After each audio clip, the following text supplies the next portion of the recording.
I want to tell you the most interesting story in the world. Why a person becomes the person he becomes. Why a little boy or a little girl grows up to be the kind of person he or she becomes. Now, the estimates by the experts in this field are that most of us are using somewhere around 5% of our real potential. Some experts say as little as 1%. It means that we're only giving about 5% of ourselves to what we're doing, to our days, our work, our families, everyone we know, our entire environment. But it also means that we're only experiencing 5% of the fun, 5% of the joy, 5% of the rewards we could be knowing, or less. All the experts are agreed that in each of us, there are deep reservoirs of ability, even genius, that we habitually fail to use. Why? We know that most people desire by nature to succeed. But what is success? What is this word that has become so famous in the world? What does it mean? Most people don't know what success is all about. And since they don't know what it's about, they really don't know where to look for it. Success is really nothing more than the progressive realization of a worthy ideal. This means that any person who knows what he's doing and where he's going is a success. Any person with a goal toward which he's working is a successful person. This means that the boy in high school who's working toward a diploma, or the boy in college toward a degree, is just as successful as any human being on earth, because he knows what he's doing, why he's getting up in the morning, and where he's going. But conversely, if a person doesn't know what he's working toward, what it is he wants, doesn't have a goal toward which he's working, then he must, at least by this definition, be called unsuccessful. Why isn't then, with this simple definition, why isn't everyone successful? Should be easy. Yet surveys indicate that 19 out of 20, 95% at least, are not. In fact, a survey one time asked thousands of working men why they got up in the morning and went to work, and 19 out of 20 didn't know. 19 out of 20 working people didn't have the foggiest notion of why they got up in the morning and went to work. Under closer questioning, they said, well, everybody works. Well, that would be a good reason to quit. In fact, here's a little rule of thumb you might want to remember. Whatever the great majority is doing under any given circumstance, if you do exactly the opposite, you'll probably never make another mistake as long as you live. Just something to keep in the back of your mind. The problem with most people is that they're playing the world's most unrewarding game. And the name of the game is follow the follower. There's a story about a small town in which there was a jewelry store, and like all jewelry stores, or most jewelry stores at least, he had a big clock in his window.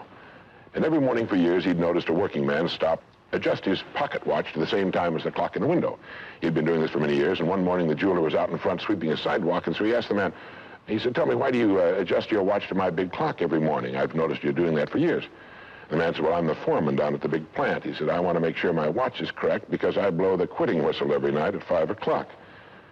The jeweler looked at him rather strangely for a minute, and he said, well, that's funny. He said, I've been setting that big clock in the window by that quitting whistle all these years. A very logical thing, but they could have been off 6 months. It was a case of a person just going along with what he thought to be correct without checking his references. So I want to suggest that from now on out, at least we do that we check our references and ask ourselves, are the people I'm following going where I want to go? Let me tell you the story of what we might call the average young man in our society. Now, from the time this boy is born, there's only one thing on earth he can do, and that's to begin to think, act, and talk like the people by whom he's surrounded. This is all in the world he can do. But right off the bat, the odds are 95 to 5 that he's thinking, acting, and talking like the wrong group. They're wonderful people. They love him. They'd do anything in the world for him. They want him to succeed. But the odds are 95 to 5 they haven't got the answers he needs if he's to reach fulfillment as a human being, if he's to reach this success that he wants, if he's to reach into these deep reservoirs of ability and genius we know he possesses and draw it out. Well, he starts in school. The most important thing to a little boy in school is to be liked by the other little boys in school. And so at this tender age, he begins to follow other little boys his same age who don't know any more than he knows and who do not necessarily have any capacity for leadership. And he does this in the first grade, and the second, and the third, and the fourth, and the fifth, and the sixth, and the seventh, and the eighth, and year after year after year, he forms himself into a composite average of other little boys his age, trying to be like them, trying to do the only thing in the world that's impossible for a human being to do, which is to be like somebody else. Now, let's say he goes all the way through school, usually goes in the military service. Again, he's caught in a vice-like grip of conformity. Now, let's say he's 25 years old, out of school, out of service. What's he going to do? As a rule, he'll go back to his hometown, unless he's married, in which case he'll go to his wife's hometown. But let's say he goes back to his own hometown, he's single, he doesn't know quite what to do, and he's standing on a corner one morning, and a friend that he knew in school comes up and says, "Hi there, Charlie, what are you doing?" He says, "Nothing." He says, "Why don't you come down and work where I work? It's a pretty good place, the pay's regular, we got all kinds of fringe benefits and so on," and so he does. The odds are about, again, 95 to 5 that his first job is taken as a result of random application. On the job, without thinking about it, the most natural thing in the world for him to do is to look around, see how the other guys are doing their job, and to begin doing his the same way, assuming that what is normal for them is normal for him. No reason for this. He doesn't think about it. He just does it. Now, he has stretching in front of him 50 years or more in the golden age that man has been dreaming of since the days of ancient Greece. What's he going to do with these 50 golden years? Well, let's take a close look at him. We know that he works 40 hours a week as a rule. 40 hours a week, which leaves him 72 hours a week when he's neither working nor sleeping. 72 free, discretionary hours each week to do with as he pleases. Now, at this point, of course, he's married. He has his little house and his little car. And this is about what he does with his free 72 hours every week. He'll do what the other fellows are doing with their free 72 hours every week, which is virtually nothing at all. On a typical day, he'll quit right on the dot, get in his little car, go to his little house, go in his little kitchen, kiss his little wife, and say, "I'm tired." They've even figured out why he says that. The experts believe that he used to hear his father say that back when men used to get tired working during the day, and he picked it up and he repeats this every night when he gets home. He bolts his little meal and then heads for the living room where he turns on his escape box. Click. Takes 15 or 20 seconds for the screen to light up, a period of time he finds interminable, but he gets through it somehow. Maybe kicks the dog or thumbs through a magazine or something. Then the screen lights up, and he does too a little bit, and there in front of him, he sees people in all kinds of funny old-time costumes, all killing each other at a great rate. One expert has agreed that the average family can see more death and bloodshed and carnage on his television set in a week than Crassus saw when he crucified 6,000 prisoners on the southern road to Rome. But you know how those experts are. He could certainly be off one or two. But he sits there for about 5.5 or 6 hours. 25% of all free time now is spent in front of the tube, according to the latest statistics. Now, there's nothing wrong with this particularly, except that he's watching other people who are earning excellent incomes in the pursuit of their careers, while he doesn't make a nickel, and gets the only two things you can get from watching TV on that kind of a schedule. He gets red eyes and a hollow head. Now, this is not meant to be an indictment of television. I've got a couple of television sets at home, too. I have a couple of cars at home, too, but I don't go home at night and drive around the block for 6 hours. If there's someplace I want to go, fine. My car will take me there. If there's a great program, like a golf match or something like that, I want to see it. But he sits there for 6.5 hours until finally his wife, who's a little more practical than he is, taps him on the shoulder and she says, "Charlie, I think it's about time you went to bed. You've got to get up in the morning, go to work." And he's okay, and he shuts it off. He knows how to do that. He just shuts it off and goes to bed. Next morning he gets up and he does this all over again. He does this every day for 40 years. At the end of 40 years, he's retired, which always kind of catches him by surprise. No one's ever figured that one out either. And then he dies at 85 or 90, the way medical science is moving us along, out of sheer boredom. Well, what's the problem? Is there a tragedy here? Not really, if that's the way Charlie wants to spend his life, our mythical, hypothetical young man. If he wants to spend his life that way, that's his business. He lives in a free society, he can do anything with it he wants. But there's a terrible tragedy here if he's living that way because of the total lack of a decision. If he's living that way simply because he's still doing what he was doing in the first and second grade, and that's going along with the fellows up and down the block on the unspoken assumption that they know how to live, then there's a real tragedy there, because they've never known how to live, not in all the recorded history of mankind. He never finds out who he is. He never reaches into the deep depths of his abilities, his talents. He never learns that he can have just about anything he wants in the world, that he can call his own shots, tell his own fortune. And it's kind of a pity. Well, what's needed? Well, what's needed, I think, is a checklist, like an airplane pilot uses. I think that living successfully is as important as flying an airplane. And here are some of the things that I think should be on that checklist that could help this man live a more meaningful, more interesting, more exciting, more enjoyable life. The first thing that he ought to have on his checklist, in my opinion, is the word a goal. A man without a goal is like a ship without a rudder. He doesn't know where he's going. He then belongs to that 95% that are just living day by day, month after month, like a starfish or an amoeba. He needs to know where he's going. Back in the early days of navigation, sailors used to see a strange sight in the Antarctic. They'd see a giant iceberg towering high out of the sea, and it would be moving against the wind. The wind would be blowing this way. The great iceberg would be moving right into the teeth of the wind. And this, of course, frightened the sailors whose ships were powered by the wind, until it was discovered that, of course, only a fraction of the great berg was visible, and that its huge, ponderous roots were caught in the great currents of the ocean. And it was being borne purposefully along its way, regardless of the winds and the tides on the surface. Well, this is what a man needs. He needs his roots deep in a great mainstream of his own choosing, and then he'll move along his way, regardless of the winds on the surface of his life or short-term expediency, and he'll get to where he's going. The second word on our checklist might be the word attitude. It's been called the most important word in any language in the world, because it's our attitude toward our world, toward all the people in it, that will determine the world's attitude and all the people's attitude toward us. It's a simple thing. Most of us know it, but we tend to forget it. People will react to us according to our attitude. And our attitude is the greatest gift we can be given.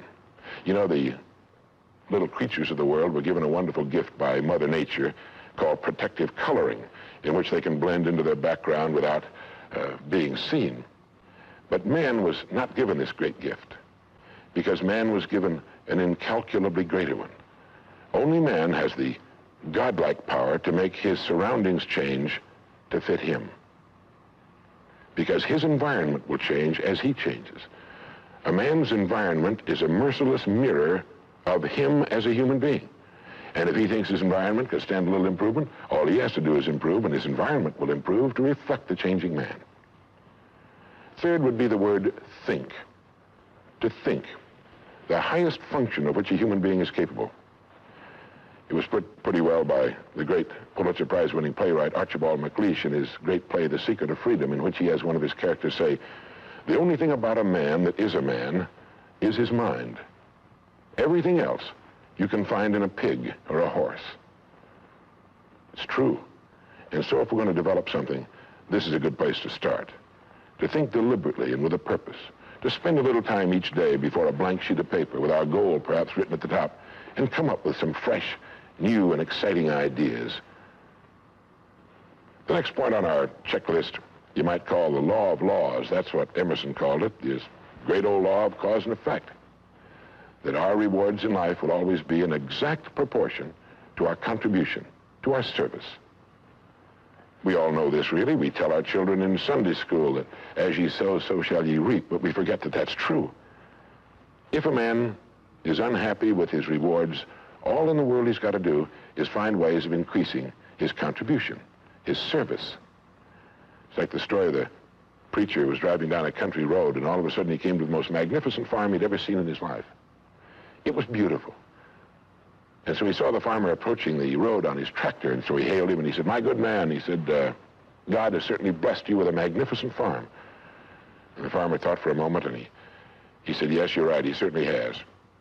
But you should have seen this place when he had it all to himself." And the preacher had his sermon for the next Sunday. He realized that all the farmers up and down that road had been given the same land, but one man had made something great out of it. Well, all of us are given the same land. We're given a human life, and each of us can make something great out of it, too, if we want to. The next point might be simply the word truth.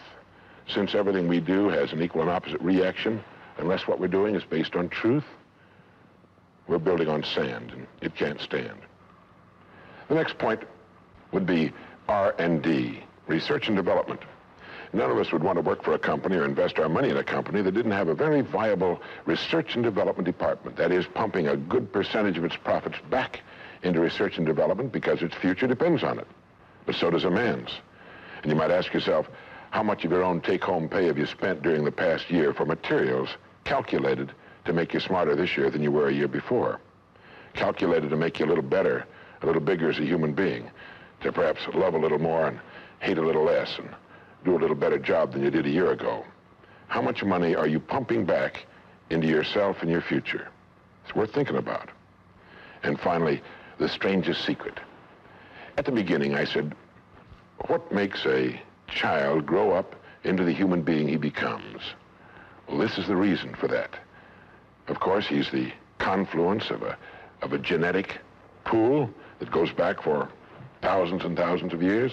His environment has an influence on him, of course. But what makes him become the person he becomes is that he becomes what he thinks about most of the time. It's as simple as that. We become what we think about most of the time. And that's the strangest secret. This is why thinking is so vital. This is why a goal is so important. Because we will become that. This is why people who set goals achieve them. The trouble with men is not in achieving their goals. They do that. It's in establishing them. Well, that's about it. I think it's good to remember that if we just go along with the crowd, we won't wind up with much more than the wish that we could do it all over again, and as far as we know, you can't.